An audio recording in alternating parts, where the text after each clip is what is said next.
சென்னிமலையில் இருக்கக்கூடிய அருக்காணி உணவுக்கு தான் வந்திருந்தோம். இவங்க கிட்ட பிரியாணியும் மிளகா கறியும் மட்டன் கிரேவியும் சொல்லிட்டு உட்காந்துருந்தோம். இவங்களோட பிரியாணி குவான்டிட்டி வைஸும் குவாலிட்டி வைஸும் சூப்பராகவே இருந்தது. இவங்களோட பிரியாணி கூட மட்டன் கிரேவி வச்சு சாப்பிட்றப்போ அல்டிமேட் டேஸ்ட்ல இருந்தது. பிரியாணி கூட மட்டன் குழம்பு ஊற்றி சாப்பிட்றப்போ இருந்த டேஸ்ட் சொல்ல வார்த்தையே இல்லை.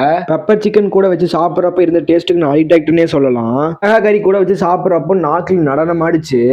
இவங்களோட ஆந்திரா கலக்கி கூட மட்டன் குழம்பு ஊற்றி சாப்பிட்றப்போ நான் அவனோட பட்டு ஃபேன் ஆயிட்டேன் அப்படின்னே சொல்லலாம். அதே மாதிரி இவங்களோட எடப்பாடி பரோட்டா கூட மட்டன் குழம்பு ஊற்றி சாப்பிட்றப்போ இருந்த டேஸ்ட்டை சொல்ல வார்த்தையே இல்லை. இவங்க கிட்ட ஞாயிற்றுக்கிழமை மட்டும்தான் சிக்கன் பிரியாணி இருக்கும். இவங்க கிட்ட நீங்க பிரியாணி வாங்குறப்போ பெப்பர் சிக்கன் இல்லாட்டி மிளகாய் உங்களுக்கு வேணும் அப்படின்னா நீங்க காம்ப்ளிமெண்டா வாங்கிக்கலாம். மதியானம் 11 to சாயங்காலம் 4 மணி வரைக்கும் தான் பிரியாணி போடுவாங்க.